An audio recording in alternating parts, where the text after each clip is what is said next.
रामकृष्ण हरी सर्वांना.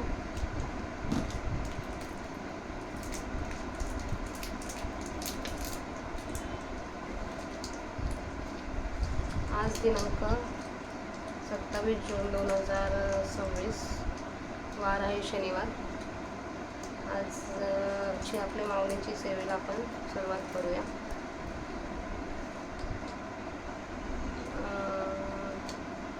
याच्या आधी आपल्या 11व्या अध्यायातील 662 ओव्यांचं वाचन झालं होतं. आता तिथून पुढच्या माऊलींच्या 11व्या अध्यायातील ओव्या आपण वाचूया. तत्पूर्वी गणपती बाप्पांचं स्मरण करूया. वक्रतुंड महाकाय सूर्यकोटी समप्रभा निर्विघ्नं कुरु मे देव सर्वकार्येषु सर्वदा. अलंकापुरी पुण्यभूमी पवित्र तिथे नांदतो ज्ञान राजा सुपात्र. तया आठवीता महापुण्यराशी नमस्कार माझा श्री सद्गुरु ज्ञानेश्वरांशी.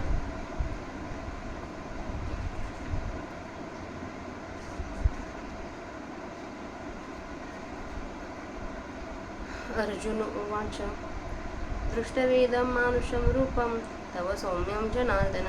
इदानीमस्मि संवृत्ता सचेताः प्रकृतिगताः. एवं मागिले जैसे तैसे तेने देखिले वीर्यविलासे. मग म्हणे जी आलो ऐसे जाहले आता. बुद्धी ते सांडूनि ज्ञान भेणे बळगले रान. अहंकारेसी मन देशोधडी झाले. इंद्रिय प्रवृत्ती भुलली वाचा प्राण चुकली.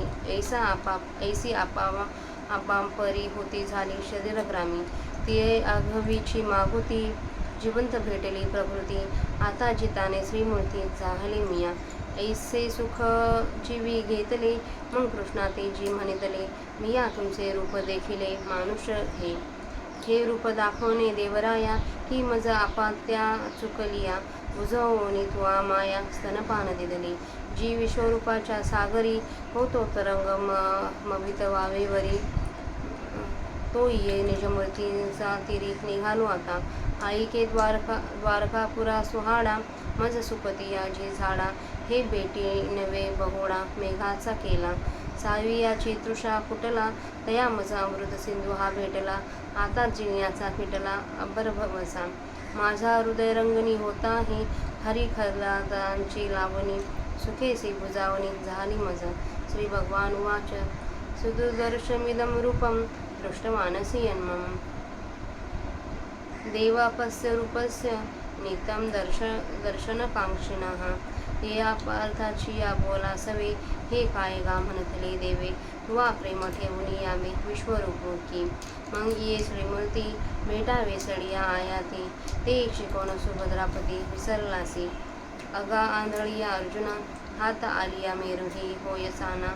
ऐसा आथी मना चुकीचा भाव तरी विश्वात्मक रूपडे.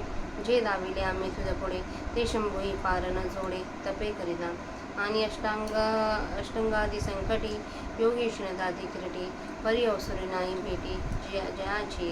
ते विश्वरूप एका देवेळ कै देखो अळूमाळ. ऐसा स्मरता काळ जातसे देवा. आशेची आंजोळी ठेवणी हृदयाच्या निडळी. चातक निराळी लागले जैसे तैसे उत्कंठा निर्भर होऊन आसुर नर. भोगित आठही पहारा भेटी जयाची. परी विश्वरूपा सारिगे स्वप्नी कोणी न देखे. ते प्रत्यक्ष तुवा सुखे देखिलेही. नाहं वैदर न तपसा न दानेन न चेच्चया. शक्य एवं विधो दृष्टवानसी मायथा. पै उपायासी वाटा न वाहती येत सुभटा. साई सहित ओटा वाहिला वेदी. मज विश्वरूपाची आमोहरा चालव्या धनुर्धरा. तपांची या सर्व भारा नव्हेची लागू. आणि दाना किर कानडे मी यज्ञ ही तैसा न सापडे. जैसे निका सुरवाळी देखिला तुवा तैसा मी एकची परी. आतुडे गा उधारी जरी भक्ती येऊनी वरी चित्तात गा. भक्त्यात्वनन्याशक्य अहमेव वधीनोर्जुन. ज्ञातुं द्रष्टुं च तत्त्वेन प्रवेष्टुं च परंतप. परितेची भक्ती ऐसी पर्जन्याची सुटिका जैसी. धरा वाचून येणारसी गतीची लेणे. का सकळ जळ संपत्ती घेऊनी समुद्रात एकी वसती. गंगा जैसे अनन्य गती मिळालीची म्हणे. तैसे सर्व भाव संभारे न धरत प्रेम एक सरे मज माझे संचरे मीची होणी आणि तेवीची मी ऐसा घडी माझारी सरीचा क्षीराब्धी का जैसा क्षीराचीचा तैसे मज लागुनी मुंगेवरी किंबहुना चराचरी भजनासे का दुसरी भ्रांती नाही त्याचे क्षण सवे नेमम विधमी जाणवे जाणीतला तरी स्वभावे दृष्ट होय मग इंधनी अग्नी उद्दीपे आणि इंधन हे भाषार्पे ते अग्नीचे होनी आरोपे मूर्ती जेवी का उदयन की जी तेजोकारे तेजाकारे दव गगनचे होनी असे आधारे मग उदेलिया एक सरे प्रकाश होय तैसा माझा साक्षात्कारी सरे अहंकाराचे वारी अहंकाराला कोई अवधारी वैत जाय मग मी तो हे आघवे एक मीची आथे स्वभावे किंबहुना सामावे समरसत मत्कर्म मत्कर्म कुरुन परमो मद्भक्त संगवर्जिताः निवैरः सर्वभूतेषु याः स मामेति पांडव जो मजची एक लागी कर्मे वाहतसे अंगी जया मी वाचोने जगी गोमटे नाही दृष्टादृष्ट सकळ जयाचे मीचे केवळ जेने जिनियाचे फळ मजचे नाम ठेवले भूते हे भाषे विसरला जे दिठी मीचे आहे बांधला म्हणून निवैर्य झाला सर्वत्र बुजे ऐसा जो भक्त होय तयाचे त्रिधातुके हे जे जाणे ते मीची होऊन ठाये पांडवाला ऐसे जगदुदर दोदिले तेने करुणा रस रसाळे संजय म्हणे बोलले श्रीकृष्ण देवे यावरी तो पांडू कुमरू जाहला आनंद संपदा थोरू आणि कृष्ण चरण चतरू एक तो जगे तेने देवाची या दोन्ही मूर्ती नेकिया न्याहाळली चित्ती तव विश्वरूपा होणे कृष्णा होती देखीला लाभ परितयाची ये जाणवे मानू न कीजेची देवे जे व्यापका होणे नव्हे एक देशी हेची समर्था वयाला की एक दोन सांगे उपपत्ती शांगे दाविता झाला तिया ऐकुनी सुभाद्रा कांतो चित्ती आहे म्हणतो तरी होय बरवे दोन्ही आणतो ते पुढीले कुसुम ऐसा अनुचे करुणी जीवी आता पुसते भोज भरवी आदरिले ते परिसावी पुढा कथा प्रांजळ ओवी प्रबंधे गोष्टी सांगी जैल विनोदे निवृत्ती पाद प्रसादे ज्ञानदेव म्हणे घरोनी सद्भवांची अंजुळी मिया ओवी आपुले मोकळी आपुले अंध्रियुगली विश्वरूपाच्या आपल्या 11व्या अध्यायातील 708 ओव्यांचं वाचन झालं आहे. आता त्यांचे मराठी अर्थ बघूया. अर्जुन म्हणाला, हे जनार्दना, हे तुझे सौम्य मानव रूप पाहून आता मन ठिकाणावर येऊन मी पूर्ववत सावध झालो आहे. पराक्रम करणे हाच ज्याचा खेळ आहे त्या अर्जुनाने याप्रमाणे पूर्वी जसे होते तसे श्रीकृष्णाचे रूप पाहिले. मग श्रीकृष्णास म्हणाला, आता मी जगलो असे मला वाटते. माझे ज्ञान बुद्धीला सोडून भयाने रानुमाळ झाले होते आणि मन हे अहंकारासह परागंदा झाले होते. इंद्रिये विषांकडे धावण्याची विसरली होती व वाचाही प्राणास मुकली होती, बंद पडली होती. याप्रमाणे शरीरूपी गावात दुर्दशा उडाली होती. ती बुद्धी, मन व इंद्रिये सर्वच पुन्हा टवटवीत होऊन आपल्या मूळ पदावर आली. आता श्रीकृष्ण यांना जिवंतपण प्राप्त झाले. ही आपल्या स्वभावावर येऊन आपापली कामे कराव्यास लागली असा त्याने मनात आनंद मानला. मग तो कृष्णास म्हणाला, महाराज, तुमचे हे मनुष्यरूप एकदाचे माझ्या दृष्टीस पडले. हे देवादिदेवा, हे रूप दाखवणे म्हणजे मी जे चुकलेले मूळ त्या मला तुमची माझी आई तिने माझी समजूत घालून मला स्तनपानच दिले. महाराज, विश्वरूपी समुद्रात जो मी हाताने लाटे मागून लाट आक्रमित होतो, गटांगळ्या खात होतो, तो मी या आपल्या चतुर्भुज मूर्तिरूप किनाऱ्यास आता लागलो. हे द्वारकेच्या राजा, ऐक. विश्वरूप दर्शनानंतर या चतुर्भुज रूपाची भेट ही भेट नव्हे, तर मी जे सुकावयास लागलेले झाड त्या मला ही भेट म्हणजे मेघांचा वर्षाव हो. तहानेना पिडलेला जो मी त्या मला हा चतुर्भुज श्रीकृष्ण म्हणजे अमृताचा सागरच मला अकस्मात भेटला. आता माझा जगण्याविषयीचा संशय दूर झाला. माझ्या हृदय देशात आनंदाच्या वेलाची लावणी होत आहे. आज सुखाची व माझी गाठ पडत आहे. श्रीकृष्ण म्हणाला, महत् प्रयासानेही दिसण्याला कठीण असे जे माझे हे विश्वरूप तू पाहिलेस, त्या रूपाचे दर्शन घेण्यासाठी देव देखील नित्य उत्सुक आहेत. या अर्जुनाच्या भाषणाबरोबर भगवंत म्हणाले, हे काय रे, तू विश्वरूपाच्या ठिकाणी प्रेम ठेवून सगुणाकडे ये. मग या सगुण मूर्तीला विश्वरूपावर दृढ प्रेम ठेवून नुसत्या देह सामग्रीने, नुसत्या रिकाम्या देहाने भेटावे. मग या सगुण मूर्तीला नुसत्या देह सामग्रीने भेटावे. हे सुभद्रापती अर्जुना, ही जी तुला आम्ही मागे शिकवण दिली होती ती विसरलास. अरे अविचारी अर्जुना, एवढा मोठा मेरू, सोन्याचा पर्वत, पण तो एकदा का प्राप्त झाला म्हणजे त्याचे काही महत्त्व वाटत नाही, अशी जी मनाची समजूत होती ती चुकीची आहे. तरी आम्ही तुझ्यापुढे जे विश्वरूप दाखवले ते शंकराला सुद्धा अनेक तपे केली तरी प्राप्त होत नाही. अर्जुना, योगी हे अष्टांग योगासारख्या संकटांना तोंड देऊन शिंतात, परंतु ज्या विश्वरूपाच्या दर्शनाचा प्रसंग त्यांना येत नाही ते विश्वरूप एखादे वेळी तरी थोडेसे आम्ही केव्हा पाहू असे चिंतन करताना देवाचा काळ जातो. आशारूप ओंजळ हृदयरूप कपाळावर ठेवून सातक पक्षी जसे आकाशाकडे पाहतात, त्याप्रमाणे देव व मनुष्य हे विश्वरूप दर्शनाच्या उत्कंठेने आतुर होऊन आठही प्रहर रात्रंदिवस विश्वरूपाची भेट होईल काय म्हणून भुकीत बसतात. परंतु विश्वरूपासारखी गोष्ट कोणी स्वप्नात सुद्धा पाहिली नाही. असे हे विश्वरूप ते हे तू आज प्रत्यक्ष सुखाने पाहिलेस. ज्या प्रकारे तू मला पाहिलेस त्या प्रकारे वेद पठणाने, तपाने, दानाने व यज्ञाने देखील मी कोणाला दिसणे शक्य नाही. परंतु अर्जुना, या विश्वरूपाच्या ठिकाणी कोणत्याही साधनाचा लाग माग सापडत नाही व 6 शास्त्रांसह वेद न लागल्याने या विश्वरूपापासून मागे हटले. मी जो विश्वरूप त्या माझ्याकडे चालत येण्याला अर्जुन तपाच्या सर्व समुदायाला सुद्धा सामर्थ्य नाही. आणि तू जशा विस्ताराने मला पाहिलेस तसा मी दानाने दिसण्यास खरोखर कठीण असून यज्ञांनाही मी तसा पाहण्यास सापडत नाही. तू ज्या विस्ताराने मला पाहिलेस तसाच मी एकाच मार्गाने पाहावयास सापडतो, व तो प्रकार हाच की जर भक्ती येऊन चित्ताला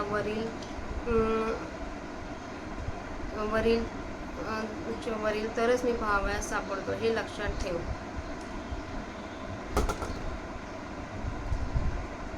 पण हे अर्जुना, अशा स्वरूपाचा जो मी त्या मला हे अनन्य भक्तीच्या योगानेच तत्वतः जाणणे, पाहणे आणि माझ्यामध्ये लीन होणे शक्य आहे. परंतु तीच भक्ती अशी की पावसाच्या दृष्टीस पृथ्वीपासून जशी निराळी गतीस ठाऊक नसते तशी, म्हणजे त्या भक्तीला मज वाचून दुसरा विषयच नाही अशी, अथवा सर्व जलरूप संपत्ती घेऊन भागीरथी जशी समुद्राचा शोध करीत एकनिष्ठेने समुद्रास मिळून पुन्हा मिळतच आहे, त्याप्रमाणे सर्व भावांच्या समुदायासह अनावर प्रेम मद्रूप होऊन एकसारखे माझ्यामध्ये प्रवेश करते आणि क्षीरसमुद्र असा काठांवर व मध्येही एकसारखा दुधमयच असतो. त्याप्रमाणे मी सारखा सर्वव्यापी आहे. त्याप्रमाणे माझ्यापासून तो मुंगेपर्यंत फार काय सांगावे. सर्व स्थावर जंगमात्मक जगामध्ये भजनाला माझ्याशिवाय दुसरे काही नाही, याबद्दल शंकाच नाही. असे ज्यावेळी होईल या क्षणाबरोबर मी भगवंत विश्वरूप आहे असे कळेल, आणि असा मी समजल्यावर साहजिक रीतीने मी तसा विश्वरूप दिसेल. मग काष्ठात घर्षणाने अग्नी उत्पन्न झाल्यावर काष्ठ हा शब्द नाहीसा होऊन ते काष्ठ जसे मूर्तिमंत अग्नी बनते, अथवा जोपर्यंत सूर्याने उदय केला नाही तोपर्यंत आकाशच अंधार घेऊन असतो, मग सूर्योदय झाल्याबरोबर ते आकाशच एकसारखे प्रकाश होते. त्याप्रमाणे माझे प्रत्यक्ष दर्शन झाल्यावर अहंकाराची एरझाल संपते आणि अहंकाराचा नाश झाल्यावर द्वैत जाते, हे लक्षात ठेव. मग मी तो सर्व विश्व हे एक मीच स्वभावता आहे, फार काय सांगावे. तो ऐक्यभावाने माझ्यामध्ये सामावला जातो. हे पांडवा, जो मत्प्रीत्यर्थ कर्म करणारा, मीच ज्याचे प्राप्तव्य आहे असा माझा भक्त, संसार संगरहित, कोणाही भूतांशी वैर नसलेला असा तो पुरुष मजप्रत येतो. जो भक्त माझ्या एकट्याकरिताच शरीराने कर्म आचरितो आणि ज्याला जगामध्ये माझ्या असून दुसरे काही चांगले नाही, ज्याचाही परलोक हे सर्व केवळ मीच होऊन राहिलो आहे, ज्याने आपल्या जाण्याचे जगण्याचे प्रयोजन माझीच प्राप्ती होणे हेच ठरवले. तो भूते ही भाषा विसरला, कारण त्याच्या दृष्टीला माझ्याशिवाय दुसरा विषय नाही. म्हणून तो निर्वैर झाला असता तो सर्व ठिकाणी मला ओळखून माझी भक्ती करतो. अरे अर्जुना, असा जो भक्त आहे त्याचे हे शरीर ज्यावेळी पडते त्यावेळी तो मीच होऊन राहतो. मुद्रामध्ये जगत असल्यामुळे दोन दिल झालेले व करुणाच्या रसाने रसाळ असे जे श्रीकृष्णदेव ते याप्रमाणे बोलले, असे संजय धृतराष्ट्रास म्हणाला. याप्रमाणे श्रीकृष्ण बोलल्यानंतर तो अर्जुन आनंदरूपी धनाने थोर झाला, कारण श्रीकृष्णाच्या चरणांचे सेवन करण्यात जगामध्ये तोच एक चतुर होता. त्याने देवांच्या दोन्ही मूर्ती चित्तामध्ये चांगल्या निहाळून पाहिल्या, तेव्हा विश्वरूपापेक्षा कृष्णाच्या सगुण रूपामध्ये फायदा आहे असे त्यास आढळून आले. परंतु त्याच्या या समजुतीला देवांनी मान दिला नाहीच, कारण व्यापक रूपापेक्षा विश्वरूपापेक्षा एकदेशी रूप चतुर्भुज रूप बरे नव्हे असे श्रीकृष्ण म्हणाले. आणि हेच चतुर्भुज रूपापेक्षा विश्वरूप बरे ही गोष्ट स्थापित करण्याकरता एक दोन चांगल्या युक्ती श्रीकृष्णाने दाखविल्या. त्या युक्ती ऐकून अर्जुन मनात म्हणतो, या दोन्ही रूपांमध्ये कोणते बरे आहे ते देवाला आता यापुढे विचारू. याप्रमाणे मनात विचार करून आता तो प्रश्न विचारण्याचा चांगला प्रकार स्वीकारेल. ती कथा पुढे आहे, ती ऐकावी. निवृत्तीनाथांच्या पायांच्या कृपेने ती कथा सोप्या अशा ओवी छंदात मजेने सांगता येईल असे ज्ञानेश्वर महाराज म्हणतात. मी शुद्ध भावनारूप ओंजळीत ही ओव्यारूपी मोकळी फुले भरून विश्वरूपाच्या दोन्ही पायांवर अर्पण केली असे ज्ञानेश्वर महाराज म्हणतात. इति श्रीमद्भगवद्गीतासु उपनिषत्सु ब्रह्मविद्यायां योगशास्त्रे श्रीकृष्णार्जुनसंवादे विश्वरूपदर्शन योगो नाम 11 श्लोक 55 ओव्या 708. ओम श्री सच्चिदानंदार्पणमस्तु. इथे आपला ज्ञानेश्वरीचा 11वा अध्याय वाचून झाला आहे.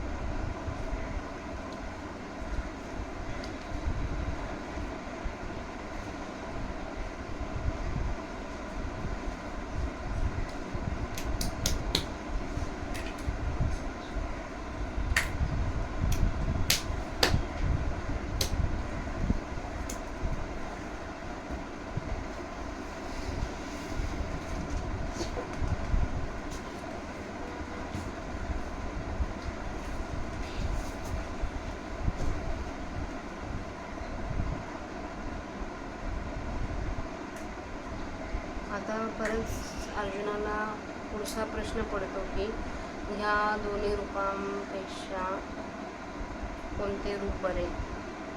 तर तो प्रश्न आता पुढच्या अध्यायात माऊली त्याचं संक्षिप्त त्यांचं निरूपण करणार आहे. 11 अध्याय 12 याच्यामध्ये.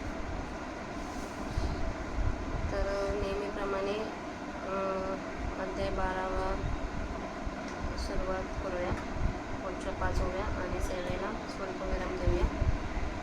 अध्याय 12वा.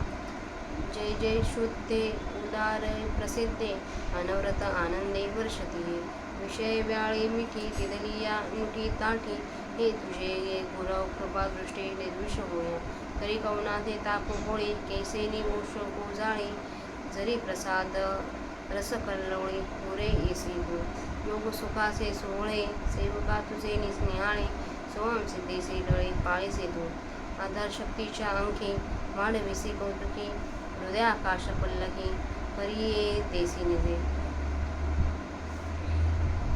त्या 5 माऊलीच्या प्राकृत भाषेत ओळ वाचून झाल्या. त्याचं मराठी अर्थ पण वाचूया.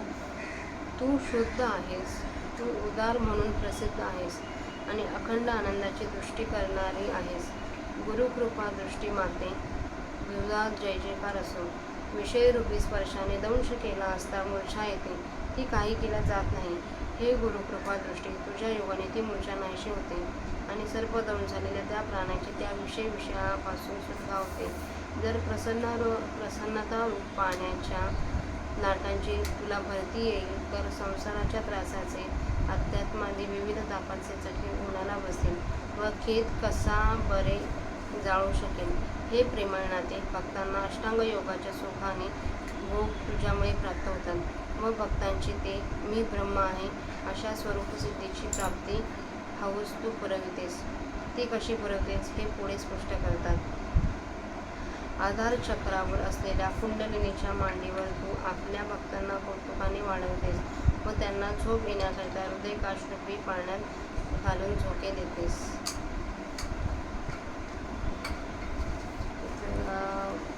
माऊलीच्या वापर भाषेपासून वेळचा मराठी अर्थ वाचून झालेली आजची माऊलींची सेवा माऊलींच्या समाधीवर अर्पण करूया.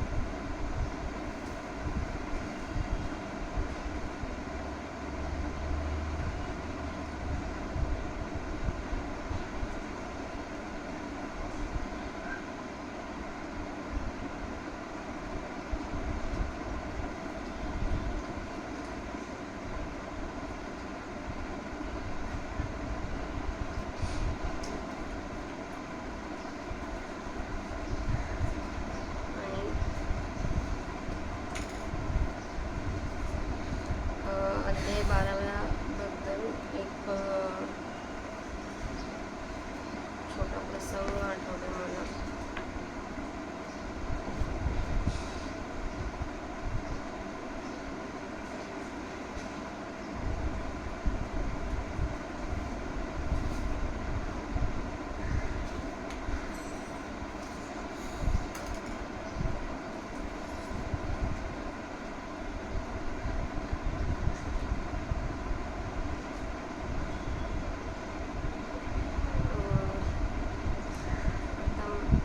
माझी गाथा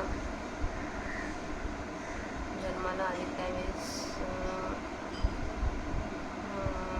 म्हणजे मी ह्या भूतलावरून जाता जाता थांबले.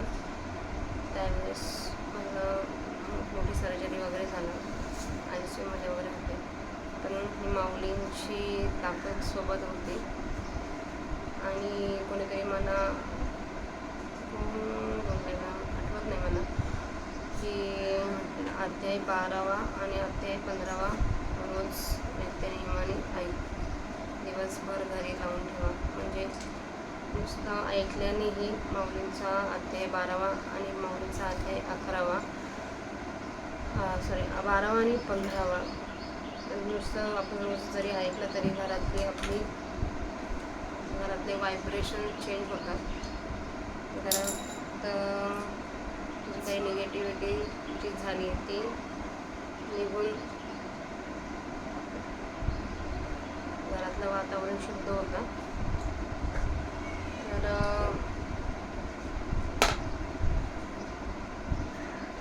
जसं तुम्ही इतर देवांची सकाळ सकाळ चांगली सुरुवात करायच्या वेळेस आपण लावतो भजन, तसं तुम्ही 12वा अध्याय आणि 15वा अध्याय सकाळ सकाळ ऐकू शकता दिवसाची सुरुवात चांगली करण्यासाठी.